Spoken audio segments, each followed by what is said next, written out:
आज का यह क्षण कोई साधारण समय नहीं है। यह वह समय है जब भीतर की आंख खुलने को व्याकुल है, जब मन वर्षों से पूछे गए प्रश्नों के उत्तर सुनने को तैयार बैठा है। हम सब यहां केवल सुनने नहीं आए हैं, बल्कि उस अनुभूति को स्पर्श करने आए हैं जिसे श्री आशुतोष महाराज जी ने अपने मौन, अपने वचनों और अपने साक्षात जीवन से सदा जीवित रखा है। जो कुछ आज कहा जा रहा है वह किसी ग्रंथ से उठाया गया ज्ञान नहीं है। यह उन क्षणों की गवाही है जो आशु बाबा के सानिध्य में घटे और आज भी घट रहे हैं। श्री आशुतोष महाराज जी ने कभी स्वयं को महान नहीं कहा, न ही उन्होंने किसी से यह अपेक्षा रखी कि कोई उन्हें पूजे। उन्होंने केवल एक बात की ओर बार बार संकेत किया कि सत्य बाहर नहीं है, सत्य को खोजने की दिशा भीतर की ओर है। जब वे मौन में बैठते थे तब भी बहुत कुछ कहा जा रहा होता था, और जब वे बोलते थे तब शब्द नहीं, अनुभूति बहती थी। यही कारण है कि उनके पास बैठने वाला व्यक्ति केवल सुनता नहीं था, बदलता चला जाता था। आशु बाबा कहते थे कि दुख कोई दंड नहीं है, दुख एक संकेत है। संकेत इस बात का कि मन अपनी ही बनाई हुई सीमाओं में कैद हो गया है। मन जब इच्छा और भय के बीच झूलता रहता है तब शांति संभव नहीं होती। उन्होंने सिखाया कि इच्छाओं को दबाना नहीं है, उनसे भागना भी नहीं है, बल्कि उन्हें स्पष्ट रूप से देखना है। जिस दिन देखने की कला आ गई उसी दिन बंधन ढीले पड़ने लगते हैं। उन्होंने समझाया कि भक्ति कोई प्रदर्शन नहीं है। भक्ति का अर्थ है अहंकार का धीरे धीरे गलना। जब व्यक्ति यह मानना छोड़ देता है कि मैं ही सब कुछ हूं, उसी क्षण भक्ति का जन्म होता है। आशु बाबा ने कभी यह नहीं कहा कि मंदिर छोड़ दो या संसार छोड़ दो। उन्होंने बस इतना कहा कि जहां भी हो वहां जागृत रहो। कर्म करते हुए भी भीतर का दीप जलता रहना चाहिए। उनके सान्निध्य में यह बात बार बार उभर कर आती थी कि जीवन को बोझ मत बनाओ। जीवन अपने आप में उत्सव है, लेकिन मन उसे समस्या बना देता है। जब मन भविष्य की चिंता और अतीत के पछतावे में उलझा रहता है तब वर्तमान छूट जाता है। आशु बाबा वर्तमान में जीने की नहीं, बल्कि वर्तमान को देखने की शिक्षा देते थे। देखना और जीना, इन दोनों में बहुत अंतर है। वे कहते थे कि जब तक व्यक्ति स्वयं को शरीर और नाम तक सीमित मानता है तब तक भय बना रहेगा। मृत्यु का भय, असफलता का भय, अपमान का भय। लेकिन जिस दिन यह स्पष्ट हो जाए कि देखने वाला शरीर नहीं है, तब भय अपने आप ढाने लगता है। यह कोई दार्शनिक बात नहीं थी, यह प्रत्यक्ष अनुभव की ओर ले जाने वाला संकेत था।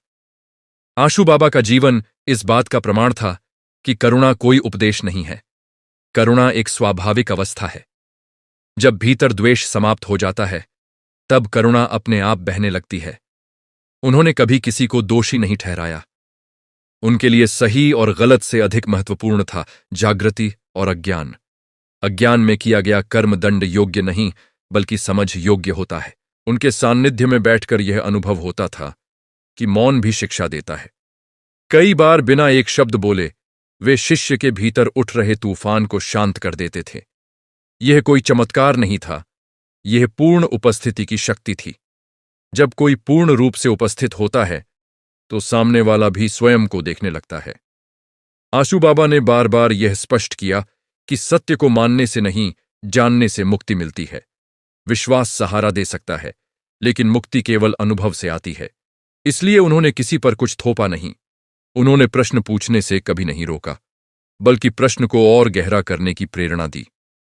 वे कहते थे कि ध्यान कोई तकनीक नहीं है जिसे किया जाए। ध्यान वह अवस्था है जो तब घटती है जब करने वाला थक जाता है। जब प्रयास छोड़ दिया जाता है तब सहजता प्रकट होती है। यही सहजता ध्यान है, यही सहजता जीवन है। आज जब हम यह सब साझा कर रहे हैं तो यह किसी स्मृति का वर्णन नहीं है। श्री आशुतोष महाराज जी हमारे लिए वर्तमान हैं। उनके वचन, उनकी दृष्टि, उनका मौन सब आज भी मार्गदर्शन कर रहा है। जो उन्हें सुनता है वह केवल जानकारी नहीं पाता, वह स्वयं से मिलने की प्रक्रिया में प्रवेश करता है।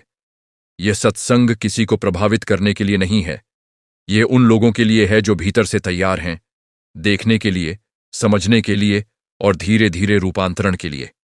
आशु बाबा ने कहा था कि परिवर्तन अचानक नहीं होता, परिवर्तन हर ईमानदार क्षण में होता है।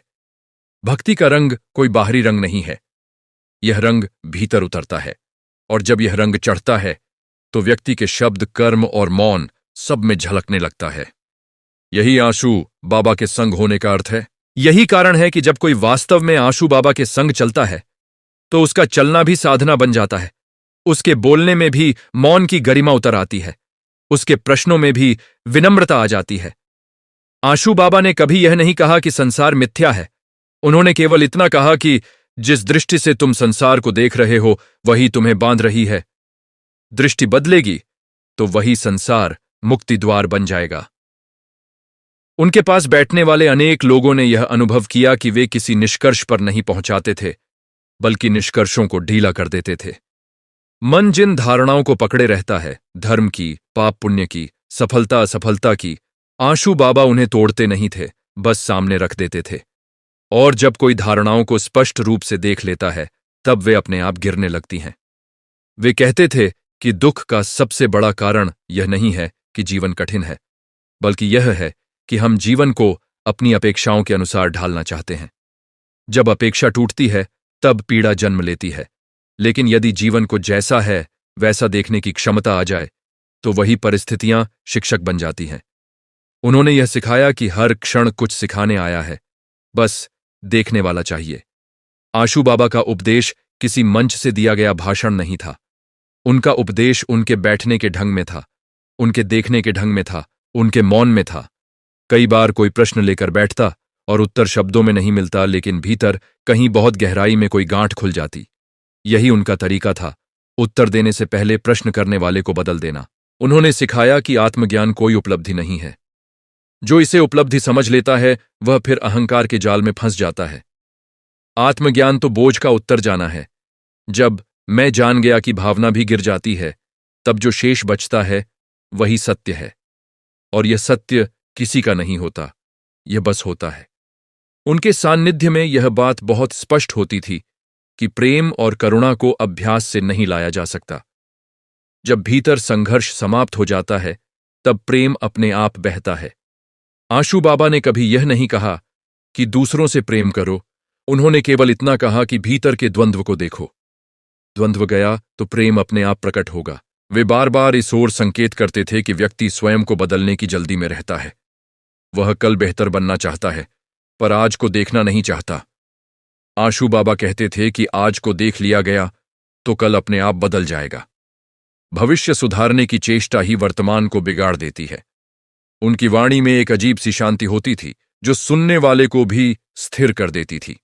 ऐसा नहीं कि वे कठिन शब्दों का प्रयोग करते थे, वे सरल बोलते थे, लेकिन उस सरलता में गहराई छुपी होती थी।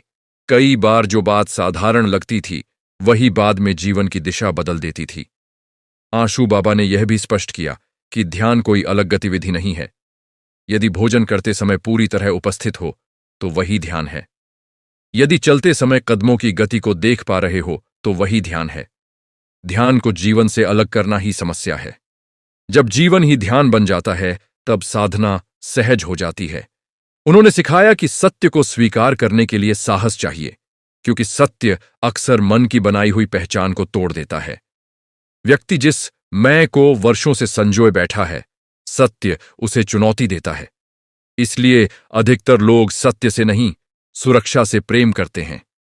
आशु बाबा सुरक्षा नहीं देते थे, वे स्वतंत्रता की ओर धकेलते थे। उनके संग रहकर यह समझ आती थी कि स्वतंत्रता का अर्थ मनमानी नहीं है।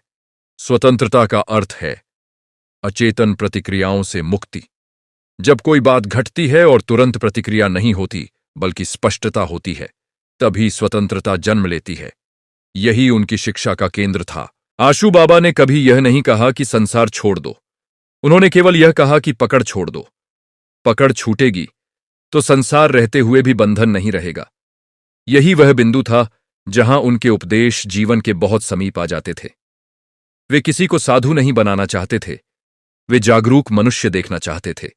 आज जो कुछ कहा जा रहा है वह केवल शब्द नहीं है, यह उन क्षणों की प्रतिध्वनि है जब हम उनके सामने बैठे थे और हमें यह भी पता नहीं चलता था कि कुछ घट रहा है। लेकिन बाद में जब जीवन की कठिन घड़ियां आईं, तब वही मौन, वही दृष्टि, वही संकेत भीतर से मार्गदर्शन करने लगे। आंसू बाबा कहते थे कि जीवन में कोई भी क्षण व्यर्थ नहीं जाता। जो कुछ भी घट रहा है वह किसी न किसी रूप में चेतना को मांझ रहा है। प्रश्न यह नहीं है कि जीवन क्या कर रहा है, प्रश्न यह है कि हम उसे कैसे देख रहे हैं। उनकी उपस्थिति यह सिखाती थी कि स्वयं से भागना ही सबसे बड़ा दुख है और स्वयं को देखने का साहस ही सबसे बड़ी साधना है। जब व्यक्ति स्वयं को देखना शुरू करता है, अपने क्रोध को, अपने लोभ को, अपने भय को, तब धीरे धीरे उनमें पकड़ कम होने लगती है। यही आंसू बाबा का मार्ग था। देखना, स्वीकार करना और फिर स्वाभाविक रूप से बदल जाना। कोई जबरदस्ती नहीं, कोई आदेश नहीं, बस स्पष्टता। और स्पष्टता से बड़ा कोई गुरु नहीं होता। यह सत्संग यहीं समाप्त नहीं होता, क्योंकि यह किसी समय सीमा में बंधा नहीं है। यह भीतर चलता रहता है। जब भी मन भटके, जब भी पीड़ा उठे, जब भी प्रश्न जन्म ले, आंसू बाबा की वह शांत दृष्टि भीतर कहीं फिर से जाग उठती है। और यही वह बिंदु है जहां आंसू बाबा की उपस्थिति केवल स्मरण नहीं रहती, वह भीतर की चेतना में उतरने लगती है। जब मन किसी उलझन में फंसता है, तब कोई वाक्य याद नहीं आता, कोई उपदेश याद नहीं आता, बल्कि एक शांत दृष्टि उभरती है, जैसे कोई भीतर से देख रहा हो। वही देखना आंसू बाबा की असली शिक्षा थी। उन्होंने शब्दों से ज्यादा देखने की कला सिखाई। वे कहते थे कि मनुष्य अपने जीवन की अधिकांश ऊर्जा स्वयं से लड़ने में नष्ट कर देता है। जैसा हूं वैसा नहीं होना चाहिए, यही संघर्ष का मूल है। जब यह स्वीकार आ जाता है कि इस क्षण जो है वही सत्य है, तब परिवर्तन का द्वार खुलता है। स्वीकार का अर्थ समर्पण नहीं है, स्वीकार का अर्थ स्पष्टता है, और स्पष्टता से ही सही कर्म जन्म लेता है। आंसू बाबा के सानिध्य में यह बात बहुत गहराई से समझ में आती थी कि मौन कोई खालीपन नहीं है, मौन पूर्णता है। शब्दों के नीचे जो शांति बह रही होती है वही मौन है। जब शिष्य उस मौन को छू लेता है, तब उसे किसी प्रमाण की आवश्यकता नहीं रहती। उसे पता चल जाता है कि वह सही दिशा में है। उन्होंने सिखाया कि आत्मा को खोजने के लिए कहीं जाना नहीं पड़ता। जो खोज रहा है वही आत्मा है। बस यह बात स्पष्ट होनी चाहिए। खोज तब तक चलती रहती है जब तक खोजने वाले को नहीं देखा जाता। जिस क्षण देखने वाला स्वयं को देख लेता है, खोज समाप्त हो जाती है। यह कोई दार्शनिक उलझन नहीं थी, यह प्रत्यक्ष अनुभव की बात थी। आंसू बाबा अक्सर इस ओर संकेत करते थे कि मनुष्य भविष्य की चिंता में वर्तमान की सजीवता को मार देता है। वह कल सुखी होना चाहता है, इसलिए आज बेचैन रहता है। लेकिन सुख कोई भविष्य की उपलब्धि नहीं है, सुख इस क्षण की उपस्थिति में छुपा है। जब मन पूरी तरह इस क्षण में टिक जाता है, तब सुख अपने आप प्रकट होता है। उनकी दृष्टि में ध्यान कोई गंभीर प्रक्रिया नहीं थी। ध्यान में भी सहजता होनी चाहिए। यदि ध्यान बोझ बन जाए तो वह ध्यान नहीं, एक और समस्या बन जाता है। वे कहते थे कि ध्यान को हल्केपन से लो, जैसे कोई बच्चा खेल रहा हो। जब खेल में पूर्ण तल्लीनता होती है, तब वही ध्यान है। आंसू बाबा ने यह भी स्पष्ट किया कि ज्ञान और बुद्धि में अंतर है। ज्ञान जानकारी है, बुद्धि जीवंत समझ है। जानकारी किताबों से मिल सकती है, लेकिन समझ जीवन से मिलती है। और जीवन तब शिक्षक बनता है जब व्यक्ति देखने के लिए तैयार होता है। उनके पास आने वाला कोई भी व्यक्ति खाली हाथ नहीं लौटता था, चाहे उसे यह पता चले या न चले। कई बार बीज बोया जाता था जो वर्षों बाद अंकुरित होता था। यही कारण है कि आज भी जब जीवन किसी कठिन मोड़ पर लाता है, तब आंसू बाबा की वह दृष्टि भीतर से मार्ग दिखाने लगती है। वे कहते थे कि मृत्यु से डरना स्वाभाविक है, लेकिन मृत्यु को न समझना अज्ञान है। जब व्यक्ति जीवन को पूरी तरह जीता है, तब मृत्यु का भय कम हो जाता है। जिसने जीवन को आधा अधूरा जिया, वही मृत्यु से सबसे अधिक डरता है। इसलिए उन्होंने जीवन से भागना नहीं, जीवन में पूरी तरह उतरना सिखाया। आंसू बाबा के संग यह बात स्पष्ट होती थी कि करुणा कोई नैतिक मूल्य नहीं है, करुणा जागरूकता का परिणाम है। जब व्यक्ति यह देख लेता है कि सामने वाला भी उसी पीड़ा से गुजर रहा है जिससे वह स्वयं गुजरा है, तब करुणा अपने आप प्रकट होती है। इसके लिए किसी आदेश की आवश्यकता नहीं होती। उन्होंने यह भी सिखाया कि स्वयं को सुधारने की कोशिश में स्वयं से दूरी मत बनाओ। जो है उसे देखो। क्रोध आए तो देखो, ईर्ष्या आए तो देखो, भय आए तो देखो। देखने मात्र से ही उनमें परिवर्तन शुरू हो जाता है। यह देखने की प्रक्रिया ही साधना है। आंसू बाबा की शिक्षा का केंद्र कोई विशेष विधि नहीं था, उनका केंद्र था जागृति। जागृति किसी भी अवस्था में संभव है, काम करते हुए, विश्राम करते हुए, बोलते हुए, चुप रहते हुए। जब चेतना जागृत होती है, तब हर क्रिया पूजा बन जाती है। आज यह जो वाणी प्रवाहित हो रही है, यह किसी स्मृति का बोझ नहीं है, यह जीवंत अनुभूति का विस्तार है। आशू बाबा हमारे लिए किसी अतीत का नाम नहीं है। वे इस क्षण में भी उतने ही उपस्थित हैं जितने तब थे जब हम उनके सामने बैठे थे। यह सत्संग किसी निष्कर्ष पर पहुंचाने के लिए नहीं है, यह केवल देखने की दिशा को स्पष्ट करने के लिए है। जब दिशा स्पष्ट हो जाती है तब यात्रा अपने आप चलने लगती है, और यही भक्ति का रंग है, जो दिखता नहीं लेकिन जीवन के हर पहलू में झलकने लगता है। यही आशू बाबा के संग होने की पहचान है। और जब यह भक्ति का रंग गहराता चला जाता है तब जीवन की छोटी छोटी घटनाएं भी शिक्षाएं बन जाती हैं। आशू बाबा यह कहते थे कि जिसे सीखना आ गया उसके लिए कुछ भी साधारण नहीं रहता। एक शब्द, एक दृष्टि, एक मौन, सब भीतर कहीं न कहीं छू जाते हैं। उन्होंने यह नहीं सिखाया कि विशेष क्षणों में ही जागरूक रहो, उन्होंने यह दिखाया कि साधारण क्षणों में ही सत्य सबसे स्पष्ट होकर प्रकट होता है। आशू बाबा के पास बैठकर यह बात बहुत साफ दिखाई देती थी कि अहंकार केवल मैं श्रेष्ठ हूं में ही नहीं होता, अहंकार मैं दीन हूं, मैं अयोग्य हूं, मैं कुछ नहीं हूं में भी उतना ही छिपा होता है। वे कहते थे कि जहां भी मैं बहुत जोर से बोल रहा हो वहां देखने की आवश्यकता है। देखने से अहंकार टूटता नहीं, लेकिन उसकी पकड़ ढीली पड़ जाती है, और जब पकड़ ढीली होती है तब स्वतंत्रता की पहली हवा भीतर महसूस होती है। उन्होंने सिखाया कि संबंधों में सबसे बड़ा दुख अपेक्षाओं से जन्म लेता है। हम चाहते हैं कि सामने वाला वैसा ही हो जैसा हमने अपने मन में तय किया है। जब वह वैसा नहीं होता तब पीड़ा होती है। आशू बाबा कहते थे कि संबंधों को सुधारने से पहले देखने वाले को सुधारो। देखने की दृष्टि बदलेगी तो वही संबंध बोझ नहीं, आनंद बन जाएगा। उनकी शिक्षा में सेवा का अर्थ भी बहुत स्पष्ट था। सेवा कोई पुण्य कमाने का साधन नहीं थी। सेवा का अर्थ था अपने भीतर के स्वार्थ को पहचानना। जब सेवा में भी मैं कर रहा हूं जुड़ जाता है तब वह सेवा नहीं रह जाती। लेकिन जब करुणा सहज रूप से बहती है तब सेवा अपने आप घटती है, और उसमें किसी प्रशंसा की आवश्यकता नहीं होती। आशू बाबा अक्सर कहते थे कि सत्य को खोजने वाला व्यक्ति अंततः स्वयं से ही टकराता है। यह टकराव असहज होता है क्योंकि मन अपनी छवि को बचाना चाहता है, लेकिन यही टकराव मुक्ति का द्वार बनता है। जब व्यक्ति अपनी कमजोरियों को बिना सजाए देख लेता है तब उनमें शक्ति जन्म लेती है। उनकी उपस्थिति यह सिखाती थी कि मौन से डरने की आवश्यकता नहीं है। मौन में ही वास्तविक प्रश्न उभरते हैं और मौन में ही उनके उत्तर पनपते हैं। शब्द तो केवल संकेत देते हैं, वास्तविक परिवर्तन तो मौन की गहराई में घटता है। यही कारण था कि कई बार आशू बाबा चुप रहते थे और वही चुप्पी सबसे अधिक कह जाती थी। वे यह भी कहते थे कि जीवन में जो भी घट रहा है उससे बचने की कोशिश मत करो। जो भी भावना उठे उसे पूरा महसूस करो। आधा अधूरा महसूस किया गया जीवन ही पीड़ा का कारण बनता है।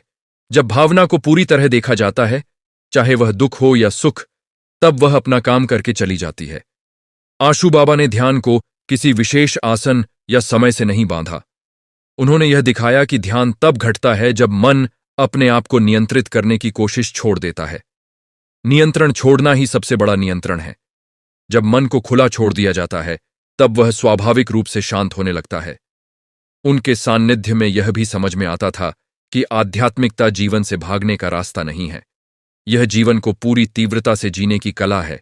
जो व्यक्ति जागरूक है वह हंसता भी पूरी तरह है, रोता भी पूरी तरह है, और मौन में भी पूरी तरह उपस्थित रहता है। आशू बाबा ने कभी किसी को यह नहीं कहा कि विश्वास करो। उन्होंने केवल इतना कहा, देखो, क्योंकि जो देखा गया है उस पर विश्वास की आवश्यकता नहीं होती। विश्वास वहीं आवश्यक होता है जहां अनुभव नहीं होता। अनुभव आते ही विश्वास अपने आप गिर जाता है। आज जब यह वाणी बह रही है तो यह केवल स्मरण नहीं है, यह उस चेतना का विस्तार है जो आशू बाबा के माध्यम से प्रकट हुई और आज भी प्रकट हो रही है। जो सुन रहा है, यदि वह केवल शब्द नहीं पकड़ रहा बल्कि शब्दों के पीछे की शांति को महसूस कर रहा है, तो यही सत्संग का उद्देश्य पूरा हो रहा है। यह यात्रा किसी अंत की ओर नहीं जा रही, यह यात्रा उस केंद्र की ओर है जहां कोई यात्रा नहीं रहती, जहां खोज समाप्त होती है और केवल होना शेष रहता है। आशू बाबा उसी होने की ओर इशारा करते थे, और यही भक्ति का रंग है, जो चढ़ता नहीं बल्कि उतरता है, जो बाहर नहीं दिखता लेकिन भीतर सब कुछ बदल देता है।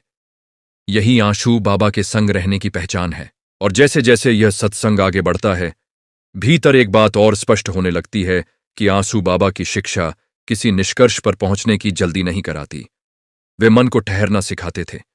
ठहरना यानी रुक जाना नहीं, बल्कि बिना भागे देख पाना। मन की आदत है, कुछ भी असहज हुआ नहीं कि वह या तो भविष्य में भागता है या अतीत में छिप जाता है। आंसू बाबा कहते थे कि जो यहीं ठहर सकता है वही मुक्त हो सकता है। उनके सान्निध्य में यह अनुभव बार बार होता था कि कर्म और अकर्म का अर्थ वही नहीं है जो सामान्य रूप से समझा जाता है। उन्होंने कहा कि कर्म का बंधन कर्म से नहीं, कर्ता भाव से बनता है। जब कार्य हो रहा है और भीतर यह भाव नहीं है कि मैं कर रहा हूं, तब वही कर्म अकर्म बन जाता है। बाहर से देखने पर सब कुछ वैसा ही लगता है, लेकिन भीतर भारीपन नहीं रहता। यही हल्कापन मुक्ति का पहला स्वाद है। आंसू बाबा ने भय पर भी बहुत गहराई से संकेत किया। वे कहते थे कि भय किसी बाहरी कारण से नहीं, भीतर की असुरक्षा से जन्म लेता है। जब व्यक्ति स्वयं को सीमित पहचान में बांध लेता है, नाम, पद, संबंध, शरीर, तब उन सब के छिन्न जाने का डर पैदा होता है। लेकिन जिस दिन यह स्पष्ट हो जाए कि देखने वाला इन सब से परे है, उसी दिन भय की जड़ें हिलने लगती हैं। उनके पास बैठकर यह भी समझ आता था कि साहस का अर्थ निडर होना नहीं है। साहस का अर्थ है भय को देखते हुए भी ईमानदार रहना। जो व्यक्ति अपने भय को देख सकता है, वही वास्तव में साहसी है। आंसू बाबा ने कभी किसी को यह नहीं कहा कि डर मत, उन्होंने केवल इतना कहा, डर को देखो। उन्होंने यह भी स्पष्ट किया कि मौन की परिपक्वता बहुत सूक्ष्म होती है। प्रारंभ में मौन प्रयास से आता है, लेकिन वह टिकता नहीं। पर जब देखने की क्षमता गहरी हो जाती है, तब मौन स्वाभाविक हो जाता है। तब शब्द उठते भी हैं तो मौन से ही उठते हैं और मौन में ही लौट जाते हैं। यही परिपक्व मौन है। आंसू बाबा के संग यह बात भी उजागर होती थी कि व्यक्ति अक्सर आध्यात्मिक पहचान बना लेता है। मैं साधक हूं, मैं भक्त हूं, मैं जानने वाला हूं। ये सब भी अहंकार के ही रूप हैं। वे कहते थे कि जिस दिन इन पहचानों को भी देखा जाएगा, उसी दिन अंतिम परत गिरेगी। सत्य को किसी पहचान की आवश्यकता नहीं होती। उन्होंने जीवन के दुख को मिटाने का वादा नहीं किया था, उन्होंने दुख को समझने का मार्ग दिखाया था। और जब दुख समझ में आने लगता है, तब वह अपनी तीव्रता खो देता है।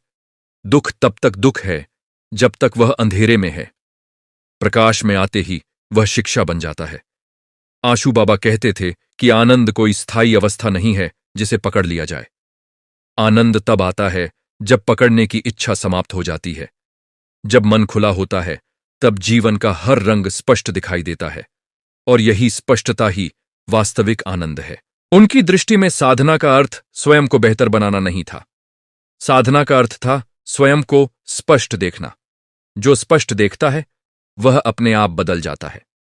जबरदस्ती किया गया परिवर्तन कभी गहरा नहीं होता। आज जो यह वाणी आगे बढ़ रही है, यह केवल सुनाने के लिए नहीं है। यह उस अनुभूति की याद दिलाने के लिए है जो भीतर पहले से मौजूद है। आंसू बाबा ने कभी कुछ नया देने का दावा नहीं किया। उन्होंने केवल यह दिखाया कि जो तुम खोज रहे हो वह पहले से यहीं है। उनके संग बैठकर यह भी समझ में आता था कि जीवन में कोई भी क्षण छोटा नहीं है। जिस क्षण को तुम साधारण समझकर छोड़ देते हो, वही सबसे बड़ा शिक्षक बन सकता है। जब चाय पीते समय भी पूरी उपस्थिति हो, तब वही क्षण साधना बन जाता है। आंसू बाबा ने यह भी सिखाया कि जागरूक जीवन का अर्थ यह नहीं है कि गलतियां नहीं होंगी। गलतियां होंगी, लेकिन उनसे पहचान नहीं बनेगी। जब गलती देखी जाती है तो वह बोझ नहीं बनती। बोझ तब बनती है जब उसे छिपाया जाता है। धीरे धीरे यह स्पष्ट होने लगता है कि आंसू बाबा के संग होने का अर्थ किसी विशेष स्थान पर होना नहीं है। यह एक आंतरिक संग है। जहां भी स्पष्टता है, वहीं उनका संग है। जहां भी मौन है, वहीं उनका स्पर्श है। और यही भक्ति का रंग है, जो समय के साथ गहरा होता जाता है, लेकिन कभी चटक नहीं होता। जो दिखावे में नहीं, जीवन के हर छोटे निर्णय में झलकता है। जो शब्दों से नहीं, दृष्टि से पहचाना जाता है। यह सत्संग अभी रुका नहीं है। यह भीतर अपनी गति से आगे बढ़ रहा है। और जब तक देखने की यह लौ जलती रहेगी, तब तक आंसू बाबा का संग भी जीवंत बना रहेगा।